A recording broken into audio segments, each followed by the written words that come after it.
Have you ever wondered what to do in case of common injuries? Well, the world can be an unpredictable place, and it's important to be prepared for whatever it may throw our way. One way to do this is by understanding the types of injuries one might encounter and knowing how to respond appropriately. In today's discussion, we will be exploring a range of injuries, from the seemingly insignificant, like cuts and abrasions, to the more serious, like fractures and dislocations. We'll also touch on burns, sprains, strains, and head injuries, which are quite common in sports or physical activities. And let's not forget about those pesky insect bites and stings, or the dangers of poisoning and choking. Lastly, we'll delve into the world of heat and cold-related injuries, conditions that are often overlooked but can be just as dangerous. So buckle up and get ready for an enlightening journey into the world of common injuries and their treatment. Stay tuned as we delve into the types of injuries and the appropriate response to each. Cuts and abrasions, we've all had them, but do we know the proper way to treat them? Cuts and abrasions are injuries that break the skin. They can be caused by sharp objects like a knife or by friction, like scraping your skin against a rough surface. When you get a cut or abrasion, it's important to treat it right away to prevent infection. First, wash your hands with soap and water. Then, rinse the wound with clean water to remove any dirt or debris. If there's a lot of bleeding, apply pressure with a clean cloth until it stops. Once the bleeding has stopped, apply an antibiotic ointment and cover the wound with a clean bandage or dressing. Change the bandage daily, or whenever it becomes wet or dirty. If the wound doesn't start to heal after a few days, or if you notice signs of infection like redness, swelling, or pus, seek medical attention right away. Remember, always keep the wound clean to avoid infection. Ever twisted an ankle or pulled a muscle? That's a sprain or strain.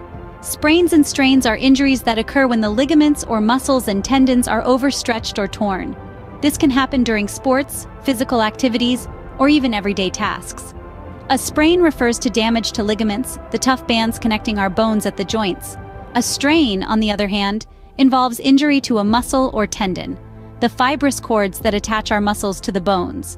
So, how do we treat these injuries? The first line of treatment is something you can do at home. It's called the Rice method. Rest the injured area, ice it to reduce swelling, compress the area with an elastic bandage to prevent further injury, and elevate the injury above the level of the heart to help reduce swelling. Remember, the key to treating sprains and strains is rest, ice, compression, and elevation, often abbreviated as RICE. Burns can be painful and dangerous if not treated correctly. They occur when our skin comes into contact with things that are too hot for our body to handle. This could be fire, boiling liquids, steam, hot objects, or even excessive sun exposure. Burns can also result from chemicals, electricity, or radiation. The severity of a burn is categorized into 3 degrees. First-degree burns affect only the outer skin layer, causing redness and pain. Second-degree burns extend to the underlying skin, leading to blisters and severe pain. Third-degree burns, the most severe, reach the underlying tissues, causing white or charred skin. When treating burns, the first step is to cool the area under cool, not cold, running water for at least 10 minutes. Avoid using ice or icy water as it can further damage the skin. Next, cover the burn loosely with a sterile bandage or clean cloth. For second and third degree burns, seek immediate medical help. With burns, it's crucial to cool the burn, cover it, and seek medical help if needed. Fractures and dislocations can be scary, but knowing what to do can make all the difference. Fractures refer to broken bones, while dislocations occur when bones are forced out of their natural position. These injuries are typically caused by falls, blows, or trauma. If you suspect a fracture, the first step is to keep the injured area still. Any movement can potentially worsen the injury. Use a splint or sling to immobilize the area. But remember, this is a temporary solution until you can get to a medical professional. Dislocations, on the other hand, present as visible deformities where a joint is located. The key is not to try and force the bone back into place. This can cause further damage. Instead, apply ice to reduce swelling and seek medical help immediately. Pain medication can be taken, but only if it doesn't interfere with other medical conditions or medications. With fractures and dislocations, avoid moving the injured area and seek immediate medical attention. Head injuries can range from a minor bump to a severe concussion. They can occur from everyday accidents such as a fall or bumping into something, or from more serious incidents like car crashes or sports injuries. These injuries can affect the scalp, skull, or even the brain, leading to a variety of symptoms from a simple headache to loss of consciousness. Firstly, to treat a minor head injury, clean any wounds with warm water and apply an ice pack wrapped in a towel to the affected area to reduce swelling. Remember, never apply ice directly to the skin. For more serious injuries, it's essential to call for medical help immediately. Try to keep the person calm and still until help arrives. If they're unconscious, perform chest compressions and rescue breaths, trained to do so. With head injuries, it's crucial to monitor the person for any changes in behavior or consciousness. Insect bites and stings can be a nuisance, but sometimes they can also be dangerous. These injuries are caused by the defensive mechanisms of insects like mosquitoes, bees, or wasps. The common symptoms might include redness, swelling, pain, or itching. Some people might also experience severe allergic reactions known as anaphylaxis, which require immediate medical attention. To treat a minor insect bite or sting, first, try to remain calm and move away from the area to avoid further bites or stings. If the insect has left a stinger, carefully remove it without squeezing to avoid injecting more venom.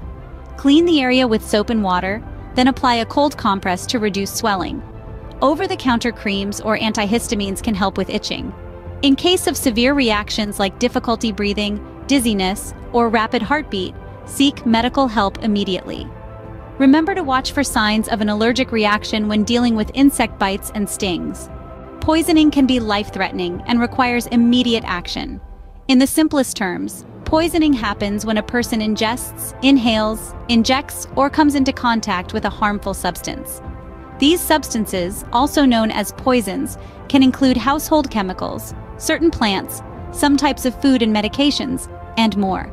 The first step in treating poisoning is to ensure the safety of everyone involved, including yourself. If necessary, move the person away from the source of the poison.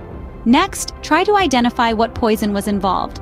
This could be a bottle, a plant, or any other clue. If the person is conscious, encourage them to spit out any remaining substance and rinse their mouth with water. But remember, never induce vomiting unless directed by a professional. Dial your local emergency number right away. While waiting for help, try to make the person comfortable and monitor their vital signs. In case of poisoning, it's critical to seek immediate medical help and provide as much information as possible about the poison. Choking can be a terrifying experience, but knowing what to do can save a life. Choking occurs when a foreign object, often a piece of food, partially or completely blocks a person's airway, preventing them from properly breathing. It's a common occurrence that can happen to anyone, regardless of age or health status. The first instinct when choking is often panic, but it's important to stay calm and take immediate action.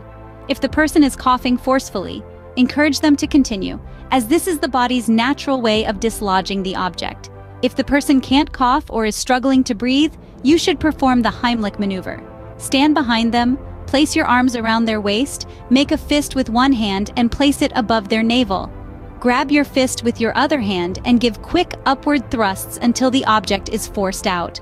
Always remember, act quickly and calmly in a choking situation. Extreme temperatures can cause serious injuries.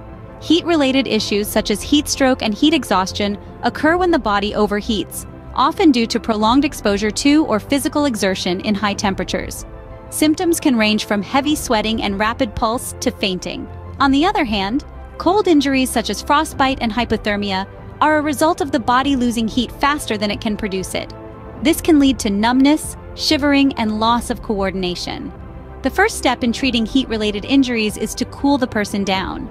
Move them to a shady or air-conditioned place, have them drink plenty of fluids, and remove any excess clothing. For cold-related injuries, the key is to warm the person up. Move them to a warmer environment, remove any wet clothing, and wrap them in warm blankets. Always seek professional medical help as soon as possible. In cases of extreme temperature exposure, it's crucial to move the individual to a safe temperature as quickly as possible.